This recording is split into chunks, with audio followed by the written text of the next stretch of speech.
Hi ಎಲ್ಲರಿಗೂ ನಮಸ್ಕಾರ. Welcome back my Sonu vlogs Kannada YouTube channel. ಇನ್ನೇನು ಹಬ್ಬಗಳೆಲ್ಲ ಶುರುವಾಯಿತು. ಇವಾಗ ಆಷಾಢ ಮುಗ್ದಿದ ತಕ್ಷಣವೇ ಎಲ್ಲ ಹಬ್ಬಗಳು ಸ್ಟಾರ್ಟ್ ಆದಂಗೆ. ನಮ್ಮ ಮನೇಲಿ ನಮ್ಮಮ್ಮ ಅಂತೂ ಯಾವಾಗ್ಲೂ ಕಾಟನ್ ಸ್ಯಾರೀಸೇ ವೇರ್ ಮಾಡ್ತಾರೆ. ಬಿಕಾಸ್ ಅದು ತುಂಬಾ ಕಂಫರ್ಟಬಲ್ ಆಗಿರುತ್ತೆ, ಹಾಗೆ ವೇರ್ ಮಾಡ್ಕೊಳ್ಳೋದು ಈಸಿ ಅಂತ ಹೇಳಿ ಯಾವಾಗ್ಲೂ ಅದನ್ನೇ ಪರ್ಚೇಸ್ ಮಾಡ್ಕೊತಾರೆ. ಲಾಸ್ಟ್ ಇಯರ್ ಕೂಡ ನಾವು ಪೋತೀಸಲ್ಲಿ ಕೆಲವೊಂದು ಸ್ಯಾರೀಸ್ ಎಲ್ಲ ಪರ್ಚೇಸ್ ಮಾಡಿದ್ವಿ. ಸೊ ಅದು ತುಂಬಾ ಚೆನ್ನಾಗಿತ್ತು, ಅಮ್ಮನಿಗೂ ತುಂಬ ಇಷ್ಟ ಆಗಿತ್ತು.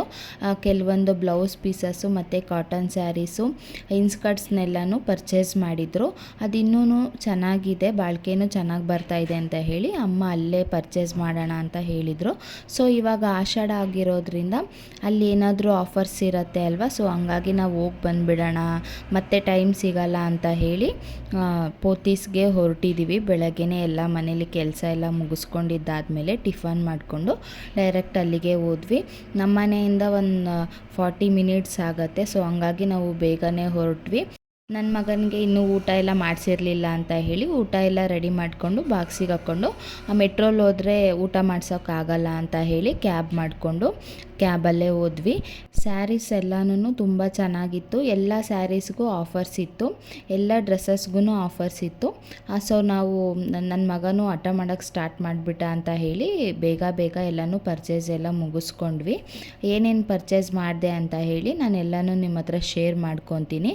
ಹಾಗೆ ಎಲ್ಲ ಸ್ಯಾರೀಸ್ ಎಲ್ಲ ತೊಗೊಂಡಿದ್ದಾದಮೇಲೆ ಮನೆಗೆ ಹೋಗೋಣ ಅಂತ ಹೇಳಿ ಆಲ್ರೆಡಿ ಈವ್ನಿಂಗ್ ಆಗಿಬಿಟ್ಟಿತ್ತು. ಸೊ ಎಲ್ಲರೂ ನಾವು ಊಟ ಮಾಡ್ಕೊಂಡು ಬಂದಿರಲಿಲ್ಲ. ನನ್ನ ಮಗನಿಗೆ ಮಾತ್ರ ಊಟ ಪ್ರಿಪೇರ್ ಮಾಡ್ಕೊಂಡು ತೊಗೊಂಬಂದಿದ್ದೆ. ಸೊ ನಾವೇನು ಊಟ ಮಾಡಿರಲಿಲ್ಲ ಅಂತ ಹೇಳಿ ಅಲ್ಲೇ ಸ್ನ್ಯಾಕ್ಸ್ ತಿಂದ್ಕೊಂಡು ಮನೆಗೆ ಹೊರಟ್ವಿ. ನಾನು ನನ್ನ ಮಗನ ಫೋಟೋಶೂಟ್ ಎಲ್ಲ ಮಾಡಿಸಿದ್ದೆ ಅಲ್ವಾ, ಸೊ ಅದರಲ್ಲಿ ಕೆಲವೊಂದು ಫೋಟೋಸ್ನ ಫ್ರೇಮ್ ಮಾಡ್ಸೋಕ್ಕೆ ಕೊಟ್ಟಿದ್ದೆ. ಸೊ ಅದು ಆಮೇಲೆ ನನ್ನ ಅಕ್ಕನ ಮ್ಯಾರೇಜಲ್ಲಿ ತೆಗೆದಿರೋ ಫೋಟೋಸ್ ಎಲ್ಲನೂ ಫ್ರೇಮ್ ಮಾಡ್ಸೋಕ್ಕೆ ಹೇಳಿದ್ದೆ. ಸೊ ಅದು ಇವತ್ತೆಲ್ಲನೂ ಬಂದಿತ್ತು. ನಾವೆಲ್ಲನೂ ಮನೆಗೆ ಹೋಗೋಷ್ಟರಲ್ಲಿ ನನ್ನ ಹಸ್ಬೆಂಡ್ ಅದೆಲ್ಲ ಓಪನ್ ಮಾಡಿ ಆಲ್ರೆಡಿ ನೋಡಿದ್ರು. ಸೊ ಫ್ರೇಮ್ಸ್ ಎಲ್ಲನೂ ಫಿಟ್ ಮಾಡಿಲ್ಲ ವಾಲ್ಗೆ, ಸೊ ಹಂಗೆ ಇಟ್ಟಿದ್ವಿ. ನೆಕ್ಸ್ಟ್ ಡೇ ಬಂದು ಸಂಡೇ ಆಗಿತ್ತು ಅಲ್ವಾ, ನಮ್ಮ ಅಪ್ಪ ಅಮ್ಮನ ಯಾವತ್ತೂ ನಾವು ಹೋಗ್ತೀವಲ್ಲ ಗೌಡರ ಮುದ್ದೆ ಮನೆ ಹೋಟೆಲ್, ಅಲ್ಲಿ ಯಾವತ್ತೂ ಕರ್ಕೊಂಡು ಹೋಗಿರಲಿಲ್ಲ. ಸೊ ಅವರು ಟೇಸ್ಟ್ ಮಾಡಲಿ ಅಂತ ಹೇಳಿ ಕರ್ಕೊಂಡು ಹೋಗಿದ್ವಿ. ಸೊ ಅಲ್ಲೇ ಎಲ್ಲ ಊಟ ಮುಗಿಸ್ಕೊಂಡು ನನ್ನ ಹಸ್ಬೆಂಡ್ ಫ್ರೆಂಡ್ ಮತ್ತು ಅವ್ರ ವೈಫ್ನೂ ಬಂದಿದ್ದರು. ಸೊ ಎಲ್ಲರೂ ಒಟ್ಟಿಗೆ ಊಟ ಎಲ್ಲ ಮಾಡ್ಕೊಂಡಿದ್ದಾದಮೇಲೆ ಸ್ವಲ್ಪ ಡಿಮಾರ್ಟಲ್ಲಿ ಗ್ರಾಸರೀಸ್ ಎಲ್ಲ ತೊಗೋಬೇಕಿತ್ತು ಅಂತ ಹೇಳಿ ಅಮ್ಮನಿಗೂ ಕೆಲವೊಂದು ಐಟಮ್ಸ್ ಬೇಕಿತ್ತು ಅಂತ ಹೇಳಿ ಎಲ್ಲರೂ ಡಿಮಾರ್ಟ್ಗೆ ಹೋದ್ವಿ.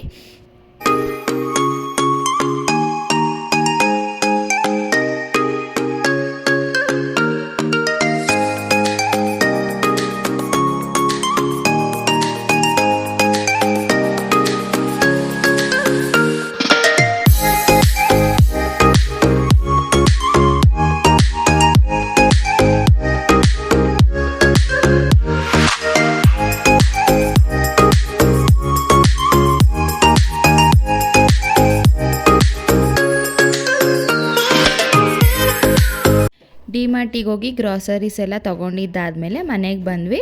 ಫ್ರೇಮ್ಸ್ ಎಲ್ಲ ಹಾಗೇ ಇಟ್ಬಿಟ್ಟಿದ್ವಿ ಅಲ್ವಾ, ಸುಮ್ಮನೆ ಕೆಳಗಡೆನೇ ಇಟ್ಟರೆ ಹಾಳಾಗತ್ತೆ ಅಂತ ಹೇಳಿ ವಾಲ್ಗೆ ಫಿಟ್ ಮಾಡೋಣ ಅಂತ ನಾನು ನನ್ನ ಹಸ್ಬೆಂಡ್ ಫಿಟ್ ಮಾಡ್ತಾಯಿದ್ವಿ.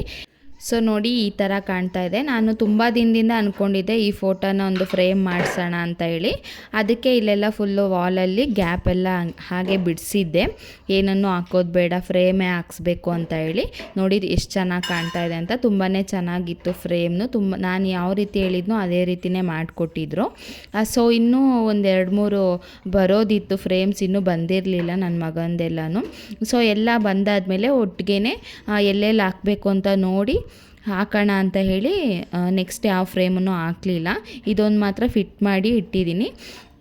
ಸೊ ಇನ್ನೇನು ಆಷಾಢ ಮುಗಿದ್ಮೇಲೆ ವರಲಕ್ಷ್ಮಿ ಹಬ್ಬ ಫಸ್ಟ್ ವೀಕಲ್ಲೇ ಇದೆ ಅಲ್ವಾ, ಸೊ ಹಂಗಾಗಿ ಮನೆಯೆಲ್ಲ ಕ್ಲೀನ್ ಮಾಡ್ಕೊಬಿಡೋಣ ಅಂತ ಹೇಳಿ ಒಂದೊಂದಾಗೆ ಕ್ಲೀನ್ ಮಾಡ್ಕೊತಾ ಇದ್ವಿ. ಹೇಗೂ ಅಮ್ಮ ಮತ್ತು ಆಂಟಿ ಮಗಳು ಎಲ್ಲರೂ ಇದ್ದರು ಅಲ್ವಾ.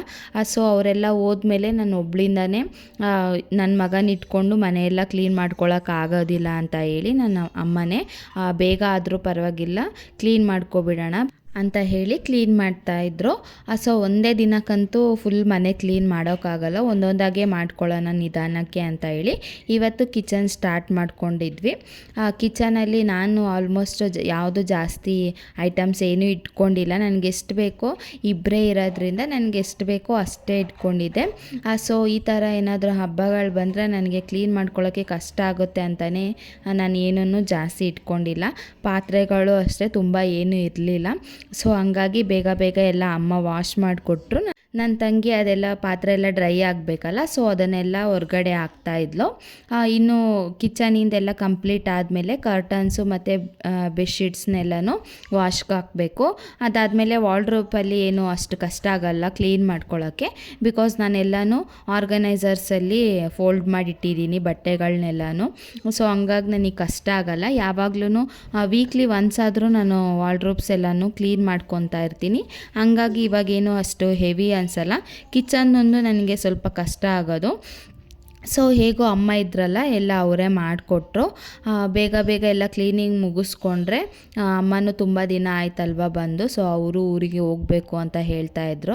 ಸೊ ಹಂಗಾಗಿ ನಂದು ಸ್ವಲ್ಪ ಕ್ಲೀನಿಂಗ್ ಎಲ್ಲ ಮುಗಿಸ್ಕೊಟ್ಟು ಹೋಗೋಣ ಅಂತ ವೆಯ್ಟ್ ಮಾಡ್ತಾಯಿದ್ರು. ಈ ಥರ ಫುಲ್ಲಾಗಿ ಮನೆ ಡೀಪ್ ಕ್ಲೀನಿಂಗ್ ಮಾಡೋ ಅಷ್ಟರಲ್ಲಿ ಸಾಕಾಗೋಗುತ್ತೆ. ಯಾಕಪ್ಪ ಈ ಹಬ್ಬಗಳೆಲ್ಲ ಬರುತ್ತೆ ಅನಿಸ್ಬಿಡತ್ತೆ. ಸೊ ಏನು ಮಾಡೋಕ್ಕಾಗಲ್ಲ, ಕ್ಲೀನ್ ಮಾಡ್ಕೊಳ್ಲೇಬೇಕು.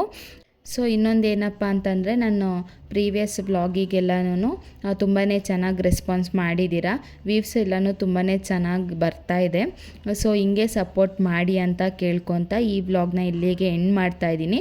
ಐ ಹೋಪ್ ಈ ವಿಡಿಯೋ ನಿಮ್ಮೆಲ್ಲರಿಗೂ ಇಷ್ಟ ಆಗಿರುತ್ತೆ ಅಂತ ಅನ್ಕೊತಾ ಇದ್ದೀನಿ. ಇಷ್ಟ ಆದರೆ ಪ್ಲೀಸ್ ಲೈಕ್, ಕಮೆಂಟ್, ಶೇರ್ ಮಾಡಿ. ಹಾಗೆ ನನ್ನ ಚಾನಲ್ನ ಇನ್ನು ಯಾರೆಲ್ಲ ಸಬ್ಸ್ಕ್ರೈಬ್ ಮಾಡಿಕೊಂಡೆ ನನ್ನ ವಿಡಿಯೋನ ನೋಡ್ತಾ ಇದ್ದೀರಾ, ಪ್ಲೀಸ್ ಸಬ್ಸ್ಕ್ರೈಬ್ ಮಾಡಿಕೊಂಡು ನೋಡಿ, ಸಪೋರ್ಟ್ ಮಾಡಿ ಅಂತ ಕೇಳ್ಕೊತೀನಿ. ನೆಕ್ಸ್ಟ್ ವ್ಲಾಗಲ್ಲಿ ಸಿಗ್ತೀನಿ ಅಂತ ಹೇಳ್ತಾ, ಥ್ಯಾಂಕ್ ಯು ಫಾರ್ ವಾಚಿಂಗ್.